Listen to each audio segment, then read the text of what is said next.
इसके बाद बेटा हमारे पास है मेटामरिज्म। मेटामरिज्म किस वजह से अराइज होते हैं बेटा जी? ये अराइज होते हैं arises due to unequal distribution.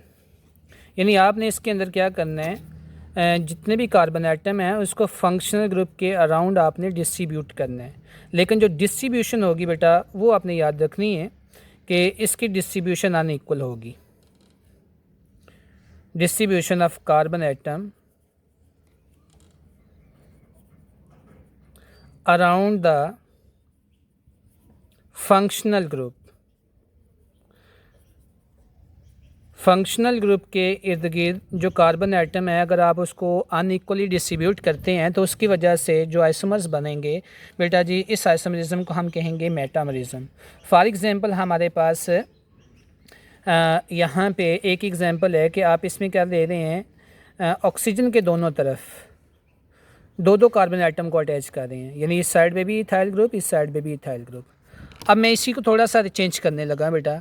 आप क्या करें, 3 कार्बन को एक साइड पे और 2 कार्बन को आप एक साइड पे अटैच कर दें। तो आप देख रहे हैं कि दोनों का मॉलिक्यूलर फार्मूला तो सेम है, लेकिन जो कार्बन चेन है यहाँ दोनों साइडों पे इक्वली डिस्ट्रीब्यूट है, यहाँ दोनों साइडों पे अनइक्वल डिस्ट्रीब्यूशन है। यानी अगर कार्बन चेन की फंक्शनल ग्रुप के इर्द गिर्द बेटा डिस्ट्रीब्यूशन को आप चेंज कर देते हैं तो इस डिस्ट्रीब्यूशन से जो आइसोमर बनेंगे बेटा वो एक दूसरे के लिहाज से एक दूसरे के क्या होंगे, मेटामरिज्म होंगे।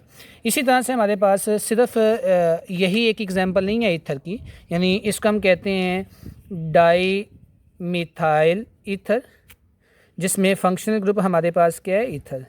और इसको हम कहते हैं मिथाइल, यानी एक साइड पे मिथाइल ग्रुप अटैच है ऑक्सीजन के और दूसरी साइड पे एन प्रोपाइल, 3 कार्बन अटैच है, तो बेटा इसको हम कहते हैं एन प्रोपाइल।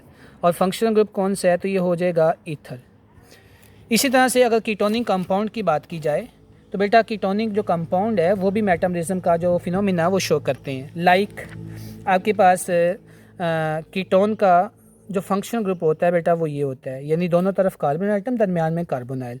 अगर इस तरफ हम 2 कार्बन अटैच कर दें और इस तरफ हम कितने कार्बन, इस तरफ भी 2 कार्बन अटैच कर दें, नेक्स्ट स्ट्रक्चर के अंदर हम क्या करें, यही कीटोनिक फार्मूला लें लेकिन एक तरफ ओनली 1 कार्बन और एक तरफ क्या करें हम बेटा जी 3 कार्बन आइटम अटैच कर दें। तो यहाँ भी आप क्या देख रहे हैं कि दोनों में फंक्शनल ग्रुप तो सेम है, मॉलिक्यूलर फार्मूला भी सेम है, लेकिन फंक्शनल ग्रुप के इर्द गिर्द जो कार्बन की चेन है उसको हमने अनइक्वल कर दी है। तो अनइक्वल डिस्ट्रीब्यूशन की वजह से जो चीज़ बेटा प्रोड्यूस होती है उसको हम क्या कहते हैं, मेटामरिज्म। इस वजह से जो आइसोमर बनेंगे इसका नेम क्या होगा, यही नेम होगा मिथाइल एन प्रोपाइल, लेकिन ईथर की जगह पर अब क्या आ जाएगा, कीटोन। ये भी आपके पास कीटोन है, नेम सेम ऊपर वाला, मिथाइल एन प्रोपाइल कीटोन। और इसका नेम क्या होगा, डाईमिथाइल कीटोन, क्योंकि ये भी कीटोन है। आपने फंक्शनल ग्रुप के अंदर बेटा कीटोन के बारे में पढ़ा था।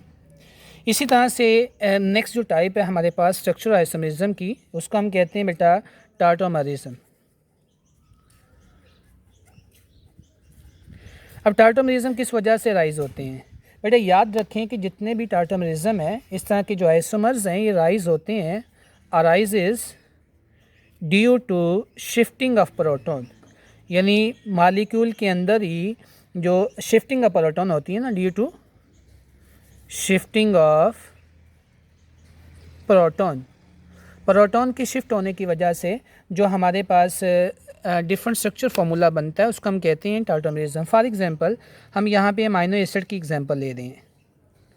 अमाइनो एसिड का स्टूडेंट फार्मूला क्या होता है, अमाइनो एसिड में कार्बन के इर्द गिर्द बेटा 4 डिफरेंट ग्रुप अटैच होते हैं।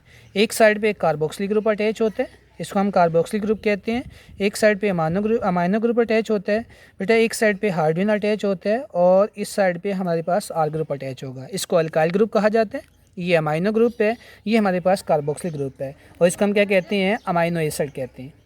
अब यहाँ पे क्या करने लगा हूँ बेटा जी, प्रोटॉन को शिफ्ट करने लगा हूँ, यानी विद इन अ मालिक्यूल, एक ही मालिक्यूल के अंदर एक बेटा एटम से दूसरे एटम के अंदर प्रोटॉन जब शिफ्ट होता है तो उसकी वजह से एक डिफरेंट स्ट्रक्चर फार्मूला बनता है।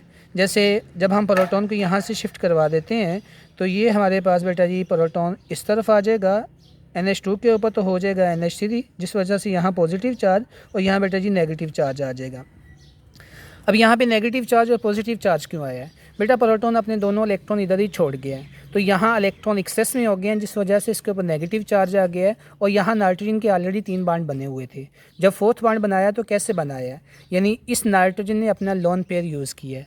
लोन पेयर यूज़ होने की वजह से यहाँ डेफिशिएंसी हो गई है, जिसकी वजह से यहाँ पे क्या आ गया, नाइट्रोजन के ऊपर पॉजिटिव चार्ज आ गया। और याद रखें बेटा, इसको हम ज़विटर आयन भी कहते हैं। ये चैप्टर 13 के अंदर भी जाके हम पढ़ेंगे जब अमाइनो एसिड की बात की जाएगी। तो बेटा ये हमारे पास टोटल 5 टाइप्स थी स्ट्रक्चर आइसोमरिज्म की, जिसके अंदर हम लोगों ने 1 बाय 1 इसको डिस्कस किया। तो आपने इसको डेफिनेशन के लिहाज से और इसकी एग्जांपल के लिहाज से बेटा कम्प्लीटली आपने इसको रेडी करना है।